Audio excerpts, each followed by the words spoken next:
সংখ্যালঘু এলাকাতে উন্নয়নে কোনো খামতি নেই বললেন দীপায়ন চক্রবর্তী। সংখ্যালঘু অধ্যুষিত এলাকায় প্রকাশিত ভোট না পেলেও উন্নয়নমূলক কাজকর্মে কোনো রকম আপোষ করা হচ্ছে না, এমনই মন্তব্য করলেন শিলচরের বিধায়ক দীপায়ন চক্রবর্তী। শিলচর শহরতলির মধুর বন্ধ এলাকায় প্রায় 1,60,00,000 টাকা ব্যয়ে জল প্রকল্পের উদ্বোধন করে তিনি এই কথা বলেন। বিধায়ক দীপায়ন চক্রবর্তী জানান, বিজেপি সরকারের সবকা সাথ সবকা বিকাশ নীতি অনুসরণ করে রাজ্যের প্রতিটি অঞ্চলে সমানভাবে উন্নয়নমূলক কাজ করা হচ্ছে। তার দাবি, এই ধারাবাহিক উন্নয়নের ফলে সংখ্যালঘু সম্প্রদায়ের মানুষ ধীরে ধীরে বিজেপির প্রতি আকৃষ্ট হচ্ছেন। তিনি আরো বলেন, আগামী দিনে রাজ্যে ফের বিজেপি সরকার গঠিত হবে এবং সেই ক্ষেত্রে সংখ্যালঘু মুসলিম সম্প্রদায়ের বড় অংশ বিজেপিকে সমর্থন জানাবে।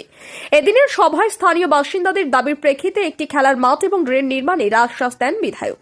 অনুষ্ঠানে উপস্থিত ছিলেন জল প্রকল্পের ভূমিদাতা রশিদ আহমেদ চৌধুরী, ঠিকাদার আজাদ হোসেন লস্কর, প্রাক্তন জেপি সভাপতি আবুল কালাম আজাদ, গিয়াসউদ্দিন সহ অন্যান্য বিশিষ্টজনেরা।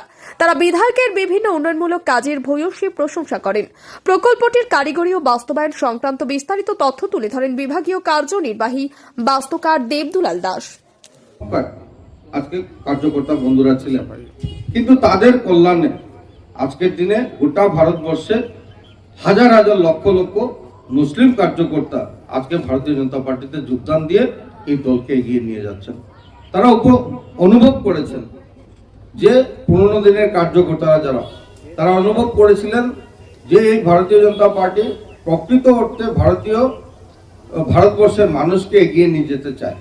তার জন্য তাদের কাজ অনুপ্রাণিত করেছে আরো হাজার হাজার মানুষকে, যার জন্য আজকে লক্ষাধিক মানুষ আজকে এই দলে যোগদান করে মুসলিম সমাজের মানুষ কাজ করে যাচ্ছে। আর তার জন্য আমাদের মুসলিম সমাজে আমরা অনেকটা অ্যাকসেপ্টেবিলিটি আজকে চলে এসেছে, যার জন্য আমরা লক্ষ্য করেছি নরেন্দ্র মোদী সরকার বলুন, আসাম রাজ্যে ডক্টর হিমন্ত বিশ্ব শর্মা সরকার বলুন, দুটা সরকারই মুসলমান সমাজের সমর্থন রয়েছে। আর আমি আশা রাখছি যে আগামী দিনে আমাদের ভারতীয় জনতা পার্টির সরকার হবে আসাম রাজ্যে, সেটা নিশ্চিত আছে। আর এই সরকারকে মানসিকভাবে আজকে মুসলমান সমাজের সব না হলেও কিন্তু অনেক মানুষ আজকে মনে মনে সিদ্ধান্ত নিয়েছেন যে এই সরকারকে প্রতিষ্ঠিত করা বা বিভিন্ন জায়গায় বিভিন্ন সমষ্টিতে তার যাতে প্রতিনিধিকে আমরা জিতাতে সক্ষম হই, তার জন্য অলরেডি মানসিকতা তৈরি করেছেন। তাই আমি আপনাদেরকে বলতে চাই, যেটা এখানে উল্লেখ করা হয়েছে যে প্রয়াত বিমলাংশু রায়ের কথা, এই প্রয়াত বিমলাংশু রায়ের কথা থেকে সেটা পরিষ্কার হয়, যদি ভারতীয় জনতা পার্টি সাম্প্রদায়িক রাজনীতি করত, যেটা রশিদদা বলেছেন যে বিমলাংশু রায় আজকে ওয়াটার ওয়ার্কস রোডে এই প্ল্যানটা দিতেন না, আর এই প্ল্যানটা দিয়েছেন, দিয়ে মুসলিম মানুষকে সেটা বুঝিয়ে দিয়েছেন যে ভারতীয় জনতা পার্টি কোনো সাম্প্রদায়িক দল না। মাননীয় গোবিন্দপুর কাস্ত মহাশয়, যাকে আমরা নর্থ ইস্টে ভারতীয় জনতা পার্টির প্রতিষ্ঠাতা বলি, ওনার এক্সাম্পল আমি আপনাদের কাছে দিতে চাই। অনেক কাজ করেছেন মুসলিম সমাজে, কিন্তু একটা এক্সাম্পল দিচ্ছি আজকে। আমরা লক্ষ্য করেছি যে যে জায়গায় উনি একটি ভোটও পাননি, সেখানে আমরা প্রথম লক্ষ্য করি যে উনি কমিউনিকেশন মিনিস্টার হয়ে টেলিফোন এক্সচেঞ্জের ব্যবস্থা উনি করে দিয়েছিলেন।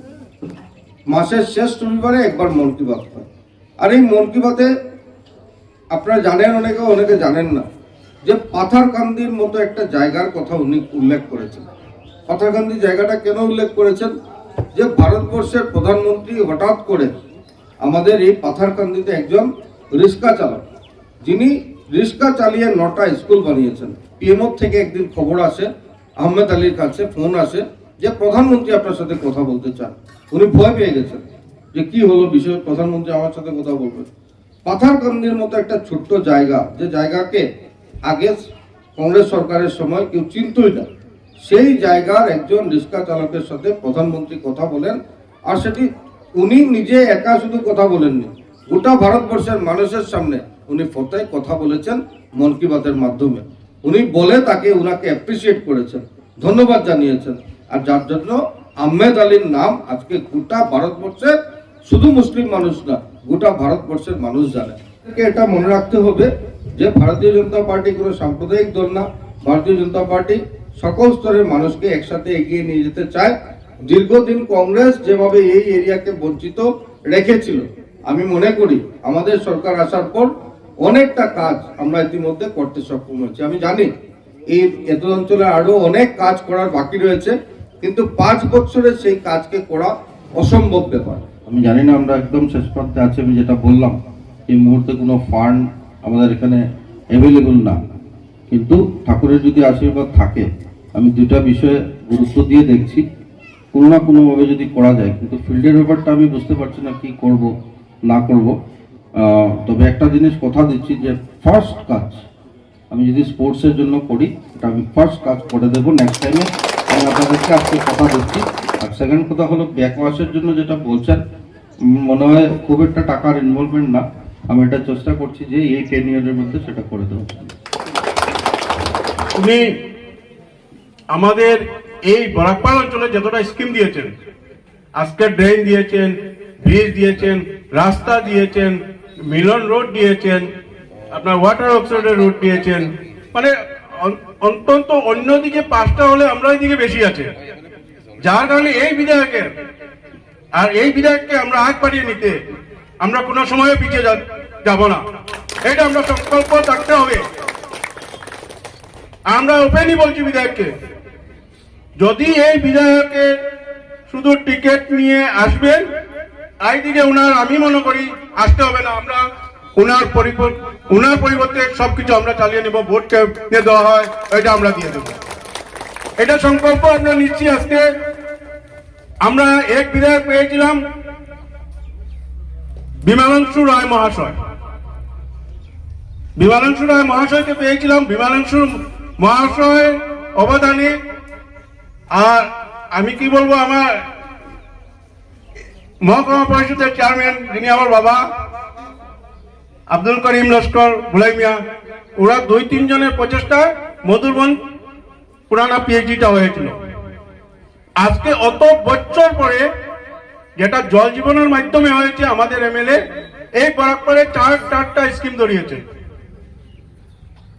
মধুরবন গাংপাল ধরিয়েছেন, খিলগাঁও ধরিয়েছেন, বেরেঙ্গা ধরিয়েছেন, আর খালপাড় একটা স্কিম ধরিয়েছেন। আর কি লাগে আমাদের?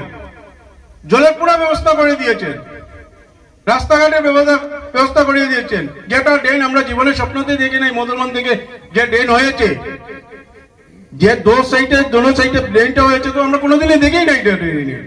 আমরা তো জন্মপর থেকে প্রথমেই দেখেছি ড্রেন হচ্ছে। ওটা উনি বিধায়ক নিজে ওখানে গাড়ি থামিয়ে আমরা বলছি স্যার আমরা ড্রেনটা করে দেন, ইমিডিয়েট ড্রেনটা করে দিয়েছেন। তো যাই হোক, এই এমএলএ কে আমরা মানে যতই আমার ভাষা বলি শুক্রিয়া আদায় করি কম হবে। অনুরোধ করবো, যেহেতু পেয়েছি, আমরা কথা দিচ্ছি ইনশাআল্লাহ আপনি যদি আবার ঈশ্বরের আশীর্বাদ হয়ে আসেন, আমরা 100% আপনার সঙ্গে থাকবো।